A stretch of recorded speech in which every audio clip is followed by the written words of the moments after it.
예, 뭐 이유야를 막론하고 여야 간사 간에 합의된 일정이 다시 결정된 데 대해서는 위원장님의 책임이 있다고 봅니다.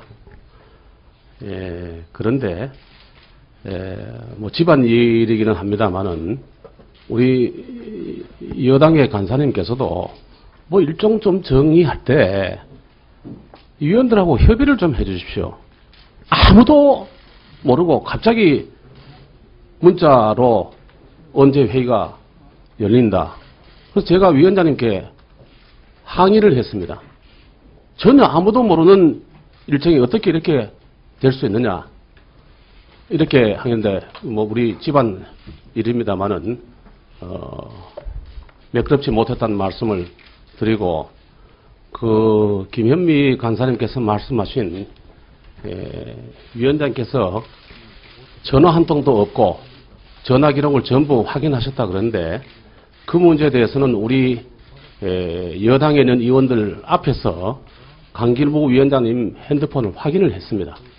26일 목요일 오후 4시 44분에 전화가 한 기록이 있고 그리고 또 보좌관하고도 통화도 하셨다고 하니까 그게 만약 확인이 되면은 꼭 그거 가지고 이제 문제 삼기보다는 전체적으로 합의된 간사 간에 합의된 일정이 지켜지지 못한 데 대해서 위원장님의 다시 한번 그 유감의 뜻을 표하고 회의를 진행하는 게 어떤가 싶습니다. 예.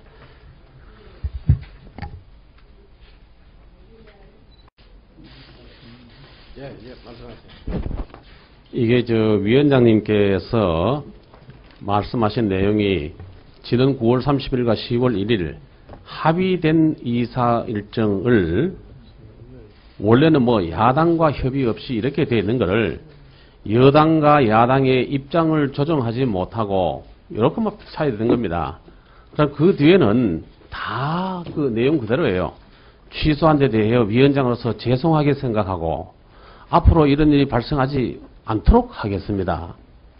그리고 이번 일에 대해서 김현미 야당 간사에게도 미안하게 생각합니다. 이렇게 한 거거든요. 그러면은 이게 처음에 이게 하는 게 아니고 제가 알기로는 이게 문서로 돼서 세 번째입니다. 세 번째인데 굳이 이제 문제가 된다면 야당과 협의 없이 한 거가 간사 간에 얘기를 했다고 하는데 나성민 간사가 안 계시니까 어떤지 모르겠어요. 이걸 이제 보고를 받으시고 위원장께서 야당과 협의 없이를 여당과 야당의 입장을 조정하지 못하고 본인이 그리고 취소한 데 대해서 위원장으로 죄송하게 생각한다. 이렇게 됐으면은 전체로 봐서는 저는 95% 정도는 되고 이렇기 때문에 진행이 되고 됐으니까 좀 양해를 해 주시고 그냥 넘어가 주시죠. 간사가 조정이 안 됐다라고 하는 걸로 말씀하시면 모르겠어요. 조정이 안 됐다는 말씀은 그거는 사실이 없습니다. 알겠습니다. 네, 양해해 주시죠. 양해를 해 주십시오. 예. 예, 수고하셨습니다. 다음은 대체 토론 및 질의 순서입니다. 질의는 1문 1답식으로 하되 위원님 한 분의 질의 시간은 답변을 포함해서 7분으로 하겠습니다. 나중에 보충 질의가 필요하신 위원님께는 보충 질의 시간을 드리도록 하겠습니다. 정해진 순서에 따라서 먼저 김광림 의원 질의해 주시기 바랍니다. 예, 경북 안동 출신의 김광림 의원입니다. 먼저 첫 질의를 양해해 주신 이한성 위원님께 감사하다는 말씀을 드립니다. 질문 드리도록 하겠습니다. 금년도 세수 실적인데요. 지금 보고에 따르면은 7월달 현재 8조 3천억이 작년도 결산 203조보다가 부족하니까 금년도 추경하고 비교하면은 15조 7천억이 지금 덜 거치고 있는 겁니다. 추경 예산 대비. 그런데 세수 실적을 그 동월 대비 누적으로 보면은 3월에 7조 9천억, 4월에 9조 4천억, 5월에 9조 7천억, 6월이 10조 1천억으로 정점을 찍었다고 보시는지, 그리고 이제 7월 달에 8조 3천억이 되어 있거든요. 그런데 부처님께서 보시기는 앞으로 이게 6월께 부족의 정점이고 그 후에 개선된다 이렇게 보고 계십니까?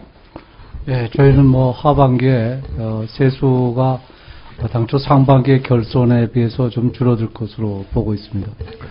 그런데 오늘 세수 보고 보면은 관세청은 8월 말 실적이 보고가 되거든요. 근데 국세청은 오늘 10월 2일인데 8월 뭐 속보도 지금 안 나오고 예년보다 좀 더 늦어지고 있는데 혹시 이게 8월 숫자가 안 좋은지 제가 비공식적으로 알기로는 오히려 좋아지고 있다고 하는데 실제로 집계가 안 돼서 그런지 아니면 숫자가 좀 불리해서 그런지 왜 관세청, 국세청 이 숫자가 8월 수치가 국세청은 안 나오죠? 국세청장 한번 답변해 보십시오. 저희 국세청에서 집계하는 세목과 납세자의 수가 많다 보니까 집계하는데 이제 정확한 지금 집계를 위해서 세수가 8월 세수는 7월보다 오히려 진도가 좀 나가고 있습니까?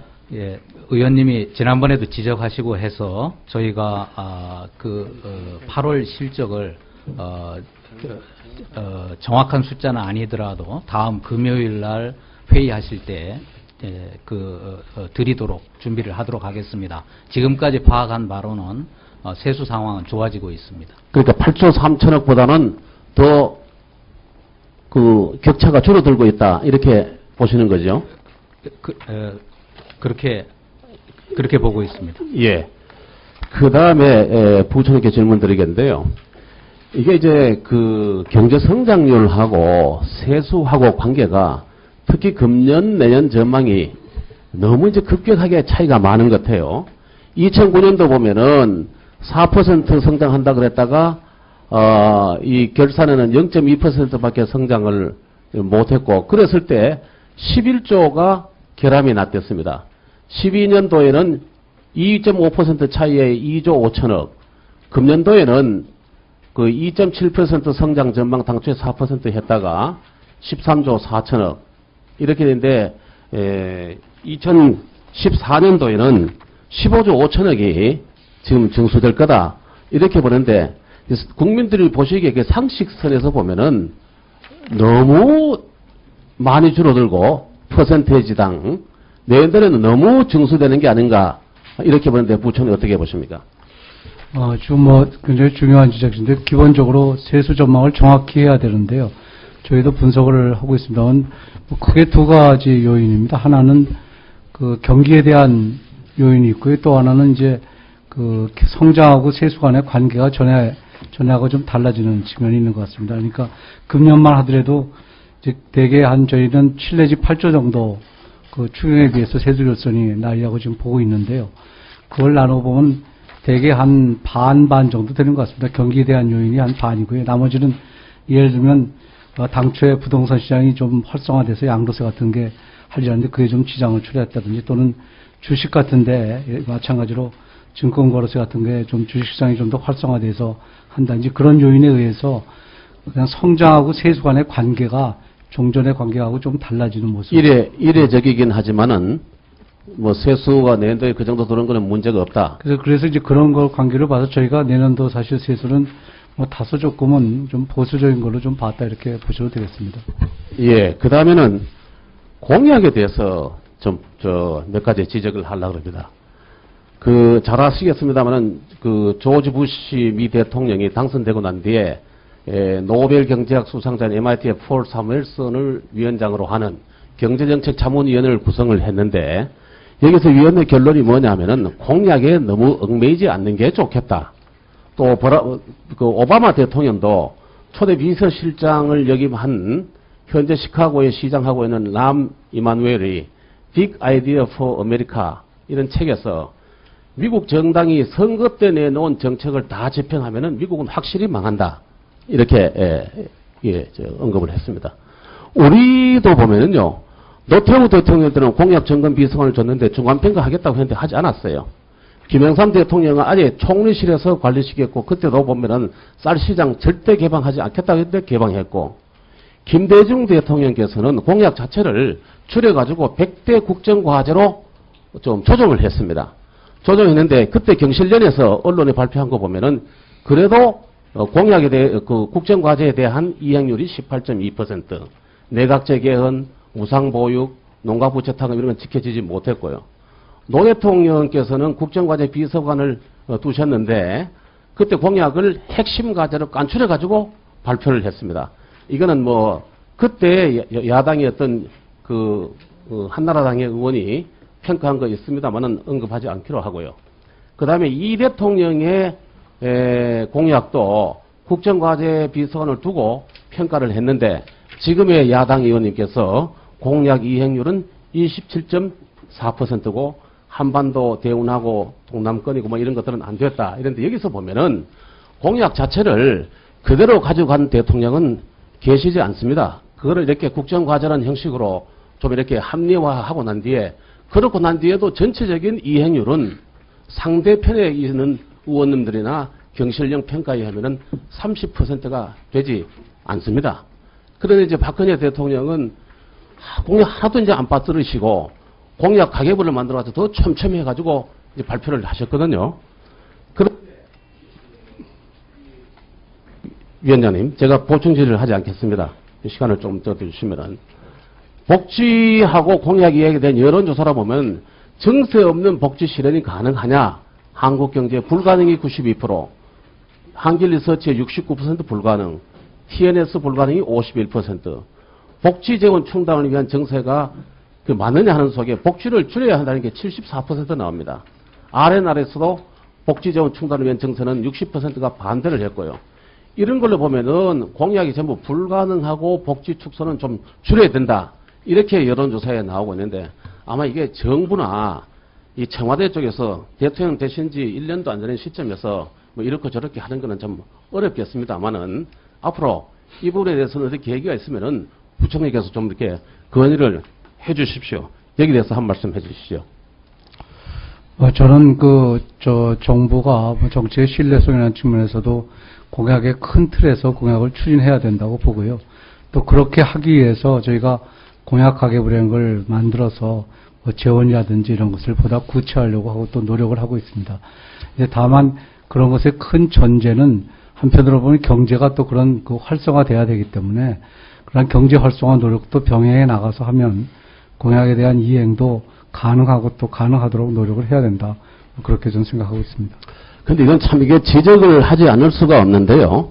이 공약을 채워내는 그 대책도 보면은 14년 첫 해에는 조금 가볍게 하고 그걸 갈수록 이제 늘려가는 국세 같은 것도 14년에 7조 6천억 늘리겠다고 다음에는 13조 6천억까지 세출 절감도 14년에 9조 5천억 그 다음에 28조까지 이 모든 것들이 보면은 14년에 보다는 갈수록 이렇게 늘려가는 게 이 현실적으로 좀 어렵지 않느냐 이렇게 보고로 있습니다. 이 부분에 대해서 부총리를 포함해서 어떻게 생각하는지 부총리에서 한 말씀 해주시죠.